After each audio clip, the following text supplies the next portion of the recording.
جب میں نے رسوئی میں پرویش کیا تو سامنے کا منظر دیکھ کر میرا ہردے تیزی سے دھڑکنے لگا۔ مجھ میں اب مزید شکتی نہیں بچی تھی کہ اپنے پتی کا بھیڑیے جیسا ویوہار سہن کروں۔ سامنے ہی میرا پتی کھڑا کیلے کا جوس بنا رہا تھا۔ جیسے ہی اس کی درشتی مجھ پر پڑی، وہ پراسرار انداز میں مسکرانے لگا۔ اسے مسکراتا دیکھ کر مجھے شدت سے کچھ غلط ہونے کا سنکیت ہونے لگا۔ تقریباً 1 ہفتہ پہلے ہی اس نے یہی کام کیا تھا۔ اس کے بعد اس نے معمول بنا لیا تھا، جب بھی وہ ہم بستری کرنے لگتا اس سے پہلے یہ جوس پی لیتا، جس کی وجہ سے اس میں 5 پرشوں کی طاقت آ جاتی تھی۔ لیکن اس دوران میری حالت بہت بری ہو جاتی تھی۔ مجھ سے اب یہ سب کچھ سہن نہیں ہو رہا تھا۔ اس نے مجھے اپنے نکٹ آنے کا اشارہ کیا۔ میں جو وہاں سے بھاگنے کا ارادہ کر رہی تھی، اس کا اشارہ دیکھ کر گھبرا گئی۔ میں نے تیزی سے انکار میں سر ہلایا تو وہ کرودت ہونے لگا۔ اچھا نہ ہونے کے بعد بھی میں اس کے نکٹ چلی گئی۔ اس دوران میں اپنے آگے پیچھے دیکھ رہی تھی۔ چونکہ میرا نیا نیا وواہ ہوا تھا، اس لیے مجھے اپنے پتی پر کوئی وشواس نہیں تھا۔ کبھی کبھار تو وہ یہ بھی نہیں دیکھتا تھا کہ ہم اکیلے نہیں ہیں بلکہ لوگوں میں بیٹھے ہوئے ہیں۔ وہ کوئی ایسا کاریہ کر دیتا جس کی وجہ سے میں لاج سے پانی پانی ہو جاتی تھی، جبکہ میرے پتی کو تو ذرا سی بھی لجا نہیں آتی تھی۔ یوں لگتا تھا جیسے اس میں لاج نام کی چیز ہی نہیں ہے۔ جیسے ہی میں اس کے نکٹ پہنچی، اس نے میری کلائی پکڑی اور ایک پل میں مجھے اپنے نکٹ کھینچا۔ میں سنتولن برقرار نہیں رکھ پائی۔ میرا ہاتھ جگ کو جا کر لگا اور جگ دھرتی پر گر کر ٹوٹ گیا۔ یہ سب دیکھ کر پہلے تو اسے وشواس نہیں ہوا اور اس کا منہ کھلا کا کھلا رہ گیا، جبکہ مجھے دل ہی دل میں بہت پرسن ہوئی تھی، کیونکہ یہ جوس پینے کے بعد جو میرا حال ہونے والا تھا شاید میں وہ سہن نہیں کر پاتی۔ ایک طرف سے اچھا ہی ہوا کہ جگ گر کر ٹوٹ گیا۔ جہاں میں اندر ہی اندر پرسن ہو رہی تھی، وہاں میرا پتی آنکھوں میں ارمان لیے فرش پر گرے جوس کو دیکھ رہا تھا۔ میں نے ایک درشٹی باہر موسم پر ڈالی۔ آج موسم بہت زیادہ خراب تھا۔ صبح سے بارش ہو رہی تھی۔ چونکہ سردیوں کی بارش تھی، اس وجہ سے باہر نکلنے کا مطلب خود کو اسواست کرنا تھا، اور میرا پتی ویسے بھی اپنی سواست کا بہت ہی خیال رکھتا تھا۔ اس کا ماننا یہ تھا کہ اگر اس کی سواست آسواست ہو گئی تو وہ مجھے پرسن نہیں رکھ پائے گا، جبکہ میں چاہتی تھی کہ کسی نہ کسی طرح سے میری اپنے پتی سے کچھ دنوں کے لیے ہی جان چھوٹ جائے، کیونکہ اب اس کا یہ ویوہار سہن سے باہر ہو گیا تھا۔ میری شادی کو 2 ہفتے ہو گئے تھے، اور ان 2 ہفتوں میں ایک بھی رات ایسی نہیں تھی جب میرے پتی نے یہ جوس نہ پیا ہو۔ جب اس نے پہلی بار یہ جوس پیا تھا تو میں نے اس کا مذاق بنایا تھا کہ اس سے کچھ بھی نہیں ہوگا، یہ صرف اور صرف کتابی باتیں ہیں۔ لیکن جب میں نے اس کی شکتی دیکھی تو بھیت ہو گئی، یہاں تک کہ مجھے اس کے سامنے ہاتھ جوڑنے پڑے۔ ابھی بھی جب اس نے جگ کو ٹوٹے دیکھا تو وہ کرودھ سے مجھے گھورنے لگا اور کہنے لگا، اب اس سب کا ذمہ دار کون ہے؟ میں نے جلدی سے گردن جھکا دی۔ میرے منہ پر پرسنتا پھیلی ہوئی تھی۔ میں کسی طرح سے اپنی پرسنتا چھپانے کی کوشش کر رہی تھی، کیونکہ میں جانتی تھی کہ اگر پتی نے میرے پرزن بھاؤ دیکھ لیے تو میری شامت آ جائے گی۔ کچھ پل ارسلان مجھے یوں ہی تکتا رہا اور پھر وہ تیزی سے حویلی سے باہر نکل گیا۔ اسے باہر نکلتا دیکھ کر میں بھیت ہو گئی اور اس سے پوچھنے لگی، تم کہاں پر جا رہے ہو؟ اس نے مجھے کہا کہ گھر میں کیلے ختم ہو گئے ہیں، وہی لینے کے لیے جا رہا ہوں۔ مجھے اس کی دماغی سنتولن پر شک ہونے لگا۔ باہر انتہائی تیز برسات ہو رہی تھی اور وہ اس موسم میں صرف کیلے لینے کے لیے جا رہا تھا۔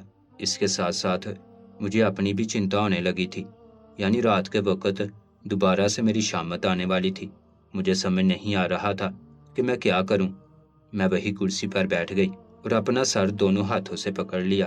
تھوڑی ہی دیر بعد میری نند وہاں پر آئی اور مجھے کہنے لگی، اس قدر چنتت کیوں بیٹھی ہوئی ہو؟ تمہاری تو نئی نئی شادی ہوئی ہے، تمہیں تو پرسن ہونا چاہیے۔ میں نے اس کے مکھ کی طرف بے دغی سے دیکھا۔ اب میں اسے کیا بتاتی کہ میرے باغے میں سونے کے لیے ابھی تک ایک رات بھی نہیں لکھی ہوئی۔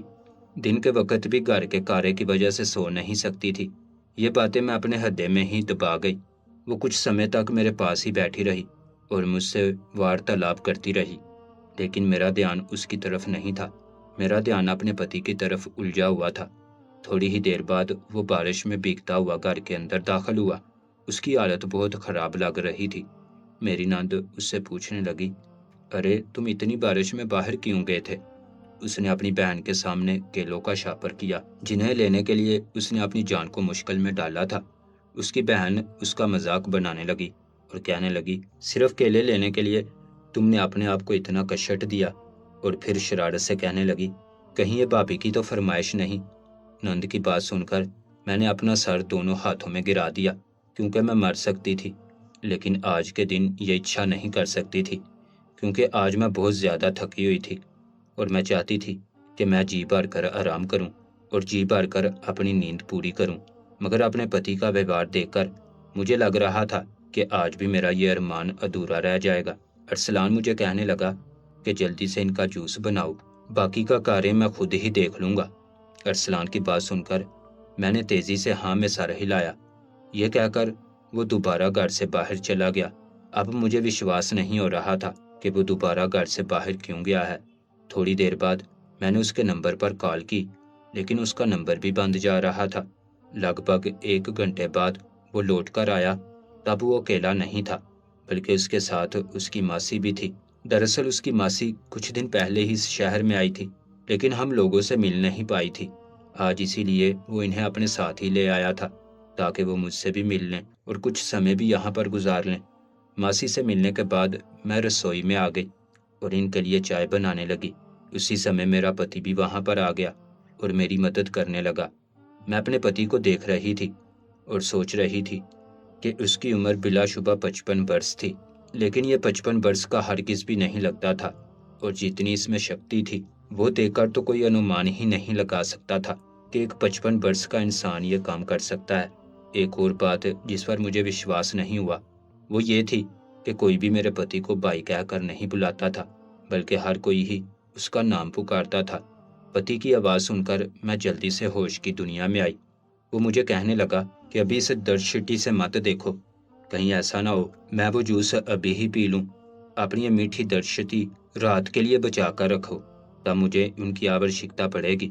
وہ میرے نکٹ آیا اور میرے کانوں میں سرگوشی کرتے ہوئے کہنے لگا، رات کے وقت میں نے کوئی بہانہ نہیں سننا کہ مجھے نیند آئی ہے یا میری طبیعت ٹھیک نہیں ہے۔ یہ کہہ کر وہ تیزی سے رسوئی سے باہر نکل گیا۔ میں گہرے گہرے سانس لینے لگی۔